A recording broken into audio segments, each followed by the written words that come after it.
So we left Fatima. Now we are at the city center of Batalha, where there's a monastery and some other things to check out. So we'll just go to those places and look around Batalha a bit.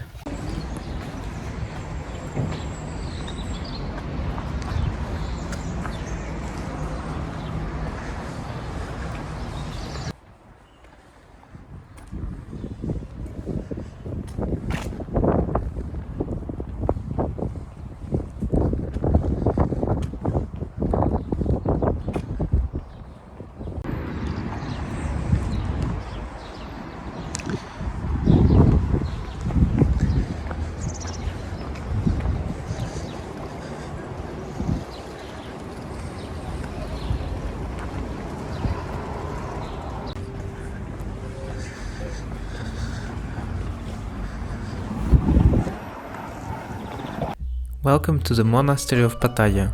This is the third of the 7 wonders of Portugal that we see on our trip. The background story in this monastery is quite interesting. Don Fernando I died in the year 1383 without successors, and with that he was the last king of the House of Burgundy. The Kingdom of Castile saw this as an opportunity to annex Portugal by marrying Fernando's daughter and joining the crowns. This didn't sit well with the majority of Portuguese, and after many revolts and battles, it came to the ultimate standoff between both sides, the Battle of Aljubarrota, near Leiria. The Portuguese had almost no chance against the strong Castilian army, but the aspiring king of Portugal, João de Aviz, prayed to Mary for a miracle in return for building her a place of adoration, and the Portuguese won the battle miraculously. The Castilians suffered significant losses and gave up on Portugal. So the monastery of Batalha, it was built during a 150-year period. So it took a while to build this thing. Approximately 2 years after the battle, the construction of the monastery was started, and the newly appointed king of Portugal hired the best builders from all around the world. We can see it in the architecture. The monastery was built in a Gothic style, though we can see slight differences in the styles because the monastery was built over a century. Very remarkable here is the contrast between the Rayonnant Gothic style from the first architect, Afonso Domingues, and the flamboyant Gothic style that was introduced by the second architect, Huguet.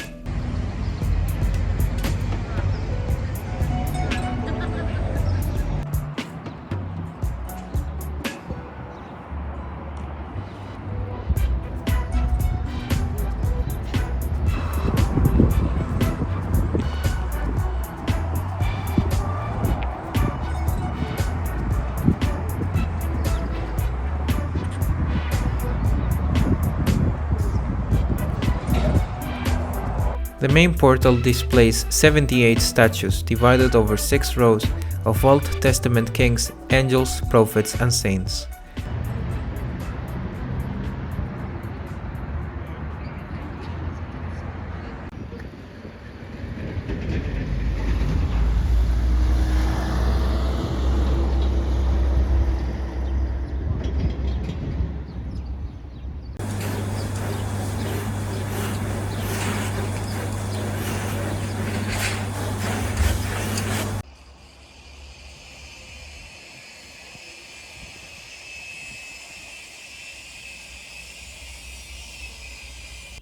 Portugal wouldn't exist without the strategical genius of this guy, Nuno Álvares Pereira. He was so brave and intelligent that the Castilian army feared him, understandably. During the Battle of Aljubarrota, he led an army of 6,500 volunteers to victory against a Castilian army of over 30,000. I mean, if this fella played Risk, he would almost always win. And he kept fighting Castilians on other fronts until the King of Castile died. Then he donated all his wealth and became a monk. He also dedicated all of his victories to Mary.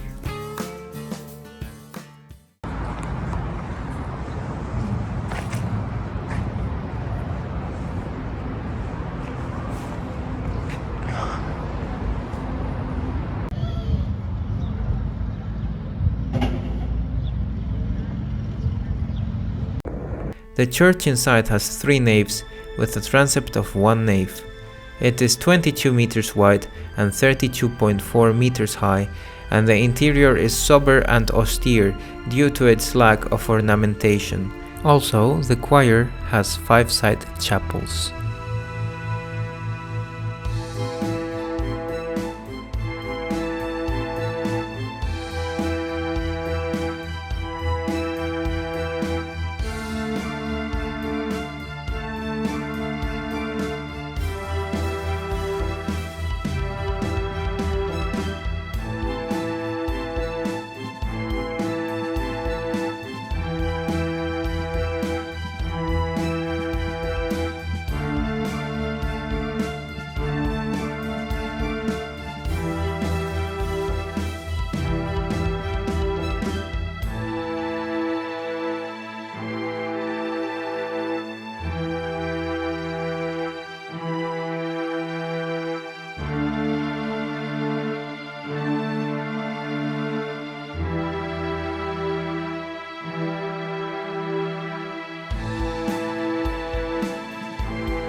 Now we are going to eat something. We found a hamburger restaurant that might also have some things without gluten like salads.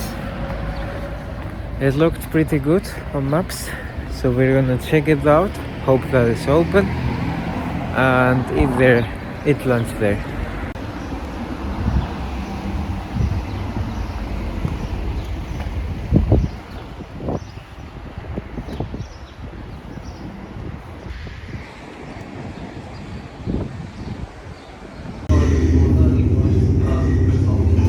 So this is the hamburger restaurant or bar that I talked about. It's here in a shopping mall. So this is how the hamburgers look.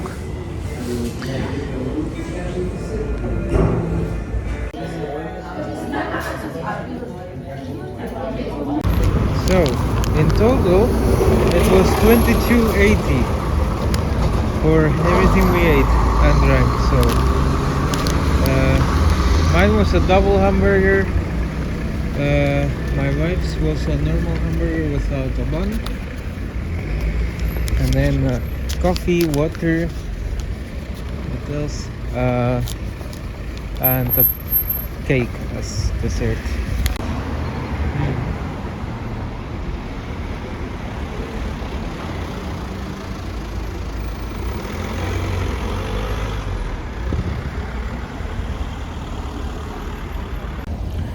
So it was a very good restaurant. Everything was fresh,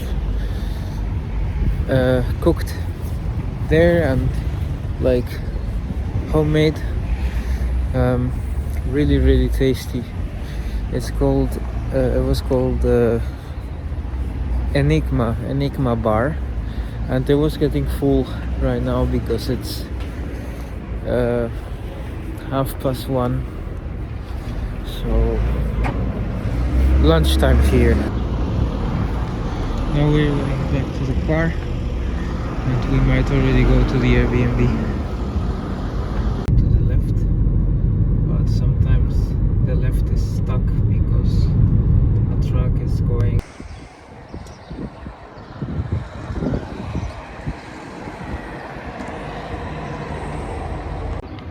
We are back in Castañeda, in the village where the Airbnb is located. We'll just walk back to the Airbnb, stay there for a couple of hours, and then we'll see what we do. Maybe nothing, maybe go to a beach, Porto de Mos. We'll see.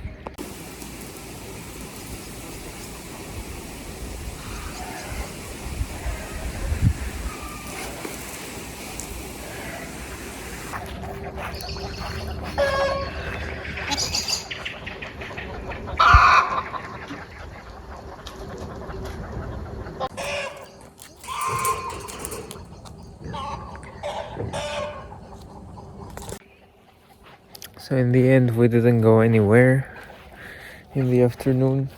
We just stayed here, cooked, edited the videos. Tomorrow is a new day. We want to go to Porto de Mos. I don't think we're gonna go to Lisbon. Our car is only 2 months old and I don't want to risk anything. Also the parking issues and stuff. It's also far away from here. It's like almost 2 hours. So I think we'll not go to Lisbon. And the surrounding places we've already seen. All the important places here except Porto de Mos, and the rest will be just resting, preparing for the other trips to Toledo, Zaragoza, Toulouse and Dijon.